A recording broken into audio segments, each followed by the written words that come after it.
നമുക്ക് നമ്മുടെ channel give കൊടുത്താലോ? ഓക്കെ, എന്തുകൊണ്ട് ഐഫോൺ ചൂസ് ചെയ്യാതെ ഇത് ചൂസ് ചെയ്തേ? കാരണം ഇപ്പോൾ ഒരു പ്രൊഫഷണൽ വീഡിയോഗ്രാഫി എല്ലാം ചെയ്യാനായിട്ട് ഐഫോൺ പ്രോ എന്ന് പേരിട്ട കാര്യമില്ല. അത് പ്രോസിനും യൂസ് ചെയ്യാനുള്ള കാര്യങ്ങൾ കൊടുക്കണം. ഇപ്പം പ്രോ സെറ്റിങ്സിനകത്ത് കയറുമ്പം തന്നെ ഐഫോണിനകത്ത് എന്തെങ്കിലും സെറ്റിങ്സ് മാറ്റാനായിട്ട് അതിൻ്റെ ഫോണിൻ്റെ സെറ്റിങ്സിൽ പോകണം. അത് മാത്രമല്ല, ഓരോ കാര്യങ്ങളും ഓരോ ആപ്ലിക്കേഷനും പ്രൊഫഷണലായിട്ടുള്ള ചെയ്യാനുള്ളത് അവരുടെ തന്നെ ഫോണിലില്ല.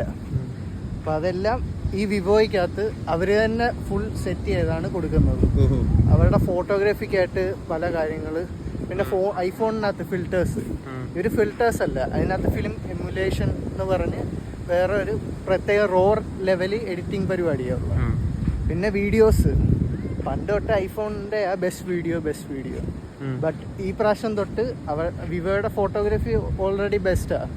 അപ്പോൾ ഈ പ്രാവശ്യം തൊട്ട് അവർ ഫുൾ വീഡിയോയിൽ തന്നെ ഫോക്കസ് ചെയ്തത്. So for the price and for the value better ഓപ്ഷനാണ് വിവോ X300. ഇത് എത്ര എടുത്ത്? 1,65,000. നമുക്ക് നമ്മുടെ ചാനൽ ഗീവ് കൊടുത്താലോ? എന്താ പറയുന്നത്?